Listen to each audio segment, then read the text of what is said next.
Welcome everyone, my name is Helen and this is the Shrimpy McGee channel. Thanks so much for joining me. I don't know if you've seen any of my other videos. I hope you'll consider subscribing. I do talk about intuitive eating, which is what this video is going to be about, intuitive eating and weight gain and how your mind can play some crazy tricks on you.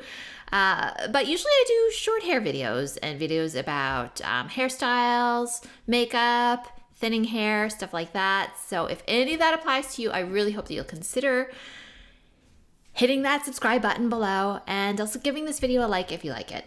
I put up a video before, which I will link to, about, my journey through something that they call intuitive eating. I'm sort of just starting out. I'm only a couple months into it, but I'm really enjoying the style of eating. I've been an on and off low carb dieter, I guess you would call it, my whole life. Sometimes I would go and do low carb if I felt like I needed to drop 1 or 2 pounds. And then sometimes I'd just be stuffing my face with everything I could find and just feeling like constantly uncomfortable and full. And I decided that I am not about that life anymore and I'm not going to do it anymore. So I read the book called Intuitive Eating, and so I'll link to that as well so that you can easily find it or get it out from your library, or even just go to the intuitiveeating.com website and you can find some really good basic tips to get you started if this sounds like something that you're into. And what intuitive eating is just, it's not so simple as just eating whatever you want, although that certainly does play a part of it. It's almost more about, understanding your hunger, understanding what it is you want to eat. Getting nutrition, but making it a gentle nutrition instead of this sort of really harsh direction that I feel that we've gone into with wellness culture, where you feel like everything in your mouth that you put in your mouth has to be perfect. So this definitely gives you the allowance and the space to just make good choices for yourself, definitely, but also to listen to your body, because if you listen to your body, and I did, you'll find that, sure, you'll want to eat the junky stuff, but you will really want salads, you'll really want fruit and vegetables. And you might think, that's not true. But if you've been depriving yourself for a long time and you just start to eat whatever you want, you'll have definitely a huge phase of that where you're just like, ooh, chips, I haven't had chips in so long. Or like, ooh, ice cream, I never keep ice cream in the house because I can't have it here without gobbling it all up in like one night. I think that you'll find that if you do this, you will find that your cravings for those things, you'll still get them, definitely. But you will not be the mess that you think you're going to be. I wrote an article about this also in Medium, because my actual day job, aside from making YouTube videos, is I'm a long-time freelance magazine writer and editor. So I just decided to write something up on Medium because I had feelings about it. I really did. And so I wanted to get into them. So I did. So I do hope you'll check that out as well if you want. I'll link to that as well. But anyhow, the main reason that I'm here today is because I wanted to talk about how I just thought I was gaining weight on intuitive eating, really to a point where my mind had completely tricked me. And so I just want to tell you a bit about what had happened.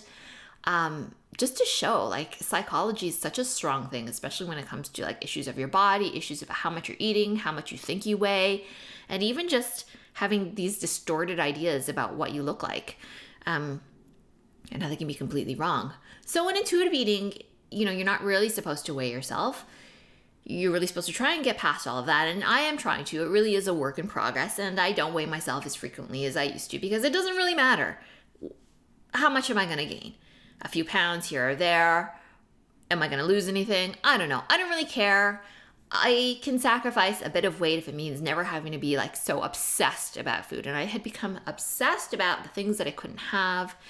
Just struggling all the time. And so, in my past with low carb eating, that was never really an issue. I could just give up bread and stuff like that and pizza, and it didn't bother me that much. But this time around, I don't know if it's because I'm in my 40s now or what, or just, life has happened to me, a whole bunch of things, which I go into in other videos, have happened to me.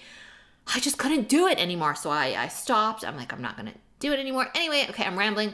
Get to the point, Helen. Yes, I was convinced that I put on maybe 5 pounds. Convinced.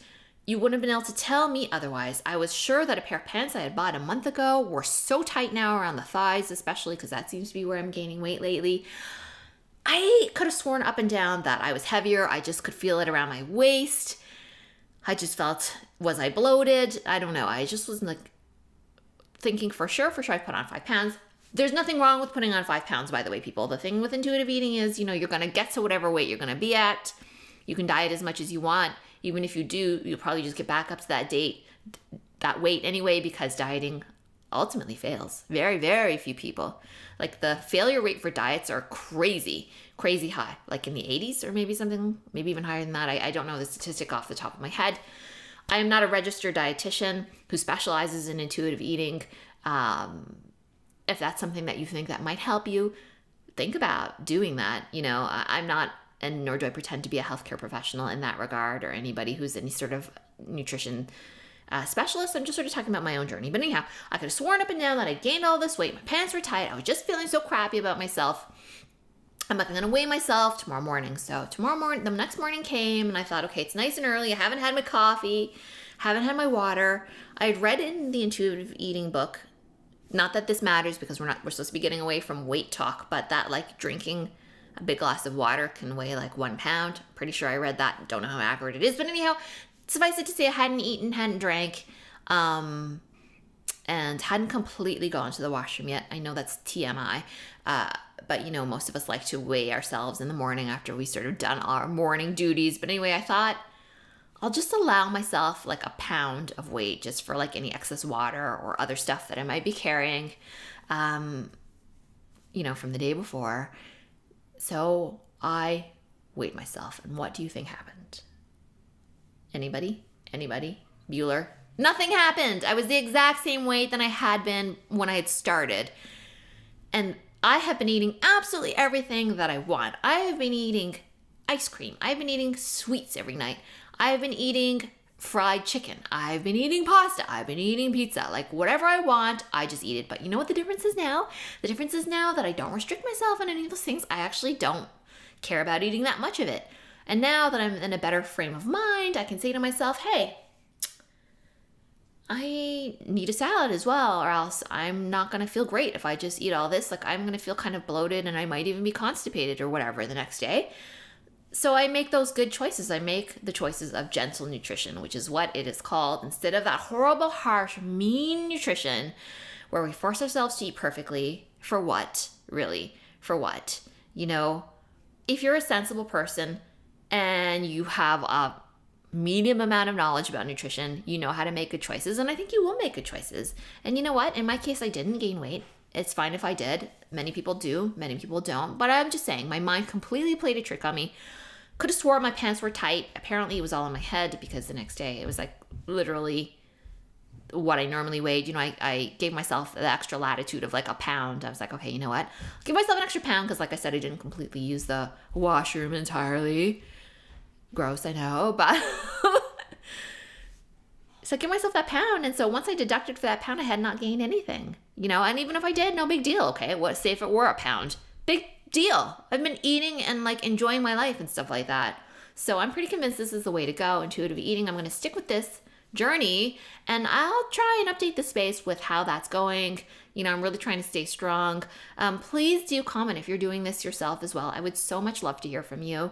I have heard from people as well. After I wrote the Medium article, some people reached out to me by texts and emails and stuff like that. Definitely let me know. Have you ever tried intuitive eating? Do you like it? Do you not like it? Are you going to try it? Are you willing to try it? Or any other resources you might know about that you want to point me to? I am still learning. I am a learner. I will probably be a lifelong learner on this journey. All right, everybody. So intuitive eating, weight gain, didn't happen. That's my summation. If you are enjoying this video, and like I said, if you are into short hair or have thin hair or any of that stuff, or you just like watching beauty tutorials, I have all that kind of stuff on my channel. Don't miss anything. Please hit subscribe, and I hope to see you soon. And thanks so much for checking in with me. Bye.